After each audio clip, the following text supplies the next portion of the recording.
তো সে চেয়েছিল যে কিছু টাকা ইনকাম করা, এবং টাকা যখন পাবে তখন হয়তো সে ওই নাম্বারটাই ব্লক করে দিচ্ছে। তার বিরুদ্ধে 2টা মোবাইল অলরেডি আছে। এটা একটা প্রতারণার কৌশল। আমি মানে সে জাস্ট একটা কিছু টাকা ইনকাম করার জন্য সেই পলিসিটা নিয়েছিল। ভাগ্য কত ভালো দেখেন যে আমরা যাকে অ্যারেস্ট করি সে লোক কিন্তু তার কাছে প্রতারিত হয়েছে। সাইদুল হক সুমন সাহেব ওনাকে একটা মেসেজ দিয়েছিল যে আমাদের ওসি চুনারুঘাটের মাধ্যমে, যে আমি একটা তথ্য দিতে চাচ্ছি, যে তথ্যটা অত্যন্ত গুরুত্বপূর্ণ আমাদের সংসদ সদস্যের জন্য। তো আমাদের ওসি সাহেবকে সে বলতে চাচ্ছিল না, সে বললো যে আমি সরাসরি ওনাকেই বলবো। তো যেহেতু সে বলতে চাচ্ছিল না এবং একটা ফেটের বিষয়ে বলবে, সেই প্রেক্ষাপটে আমাদের ওসি সরাসরি সংসদ সদস্যের কাছে গিয়েছিলেন। তো ওনাকে জিনিসটা বলার পরে উনি হোয়াটসঅ্যাপের মাধ্যমে তার সাথে কথা বলে দেয়। তো আমাদের মাননীয় সংসদ সদস্য ওনার পরিচয় জানতে চায়, বাট সে পরিচয় বলেনি, পরিচয় দিতেও চায়নি।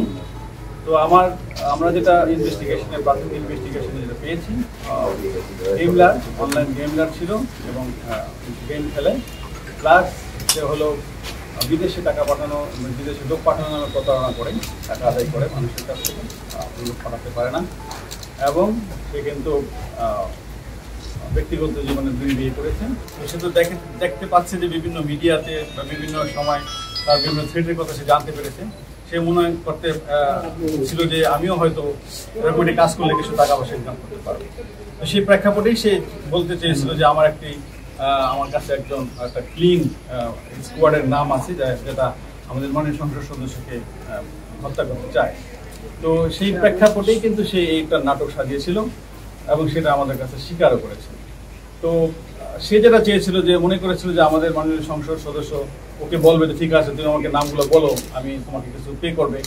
যখন দেখলো যে না, সে তো কোনো টাকা পেই করবে না, বরঞ্চ সে আরো মামলা দিদি করার জন্য চেষ্টা করতেছে এবং সোশ্যাল মিডিয়াতে চলে আসছে, সে এই ভয়ে সাথে সাথে সে তার মানে মোবাইল যেটা যে সে সবসময় কথা বলতো সেই মোবাইলটা কিন্তু সে ভেঙে ফেলছে, এবং সে অন্য একটি মোবাইল নিয়ে, সেখানে সে কখনোই বাংলাদেশে সিম ইউজ করতো না, সে একটি হোয়াটসঅ্যাপ নাম্বারে কথাও বলতো না। সে হুট করে কি করতো, যে একটু ভয়েস মেসেজ দিয়ে সেই মোবাইলটা এয়ারপ্লেন মোডে রেখে দিত।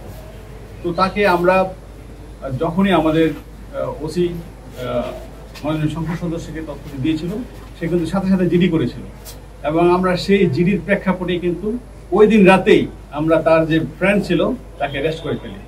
তো ভাগ্য কত ভালো দেখেন যে আমরা যাকে অ্যারেস্ট করি সে লোক কিন্তু তার কাছে প্রতারিত হয়েছে। সে তাকে 1,80,000 টাকা দিয়েছিল, বাট পরে জানলাম 1,30,000 টাকা দিয়েছে, 2,30,000 টাকা দিয়েছে। বাট সে যখন তার কাছে টাকাটা নেয় ওই ব্যক্তির কাছ থেকে, তো ওই ব্যক্তি তাকে বিশ্বাস করতে পারতেছিল না। তো বললো আমি আপনাকে কিভাবে টাকা দিব, আপনি যদি না পাঠান বিদেশ। তখন সে বিরক্ত হয়ে তার যে পার্সোনাল পাসপোর্ট, সে পাসপোর্ট দিয়ে বলছে ঠিক আছে আপনি আমার পাসপোর্টটাই রাখেন, কারণ তার টাকার প্রয়োজন ছিল প্রচুর। সে পাসপোর্ট দিয়ে তার কাছে টাকাটা নিয়ে নেয়। তো আমরা তাকে যে তার বন্ধু, তাকে মূলত ধরি তাকে ধরার জন্যই। তো ভাগ্য বলে আমরা তার কাছে কিন্তু ওই দিনই পাসপোর্টটা পেয়ে যাই, এবং পাসপোর্টে যে এনআইডি ছিল আমরা এনআইডি কপি সব নিয়ে আমরা কিন্তু তার বহির্গমন ওই দিনই কিন্তু বন্ধ করে দিই। প্রথমে জানতে পারি সে আমাদের সেই তথ্য প্রযুক্তির মাধ্যমে যে সে চিটাগাঙে ছিল, আমরা চিটাগাং টিম পাঠাই, পরে দেখে আবার সে ঢাকায় টিম পাঠাই, আমরা একসাথে 3টা টিম পাঠিয়েছিলাম।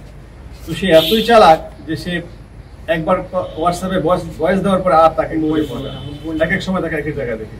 পরে তার মোবাইলে আমরা কিছু বিকাশ করার পরে সে আবার শুধু অনলাইন গেমলার ছিল, সেই গেমলার তার একটা অ্যাকাউন্ট ছিল। সে কি করতো, ওই যে টাকাটা আমরা পাঠাতাম সে ওই অ্যাকাউন্টসে যোগ করে ফেলতো, এবং অনলাইনে যে অটোমেটিক্যালি তার কাছ থেকে বিভিন্ন জায়গায় বিকাশের মাধ্যমে তার অ্যাকাউন্টে টাকাটা আউট হতো। তাকে ট্রেসিং করা অনেক টাফ ছিল। তো যাই হোক, আমরা আমাদের সিটিটিসির সহায়তা নেই, এবং সিটিটিসির সহায়তায় আমরা তাকে সর্বশেষ আপনার সিলেট মেট্রোপলিটন এলাকা থেকে গ্রেফতার করতে সক্ষম হই। এমপি মহোদয়ের নাম্বার প্লাস তার পার্সোনাল যে সহকারী তার নাম্বার তাদের ছিল না। আমাদের নাম্বারগুলো কিন্তু অনলাইনে পাওয়া যায়। সে ওসির নাম্বারটা অনলাইন থেকে নিয়ে সে চেয়েছিল যে ওসির মাধ্যমে সরাসরি এমপি মহোদয়ের সাথে কথা বলবে, এবং তার কিন্তু ধারণাই ছিল যে মনে করেছিল যে যদি আমি এমপি মহোদয়কে বলি হয়তো আমাকে জানতে চাইবে যে কারা কারা ছিল, তখন সে টাকা চাবে। তো টাকা চাইলেই সে হয়তো নামগুলো বলবে না, আর নাম তো বলার কেউ নেই। তো তো সে চেয়েছিল যে কিছু টাকা ইনকাম করা, এবং টাকা যখন পাবে তখন হয়তো সে ওই নাম্বারটাই ব্লক করে দিত, নাম্বারটা ইউজ করতো। আমরা তদন্ত সাপেক্ষে তার বিরুদ্ধে যেই সব এভিডেন্স পাই সে আলোকে একটা মামলা হবে। তার বিরুদ্ধে 2টা মামলা অলরেডি আছে। তাকে আপাতত আমরা আমাদের যে নবীর যে একটা মামলা আছে ওই মামলা থেকে অ্যারেস্ট করবো, এবং তার বিরুদ্ধে আমাদের চুনারুঘাটের একটা মামলা হবে, সেই মামলায় তাকে আমরা করবো। এটা একটা প্রতারণার কৌশল। আমি মানে সে জাস্ট একটা কিছু টাকা ইনকাম করার জন্য সেই পলিসিটা নিয়েছিল, বাট সে ভাবতে পারে না যে এই পলিসি নিলে তার এরকম একটা অবস্থা।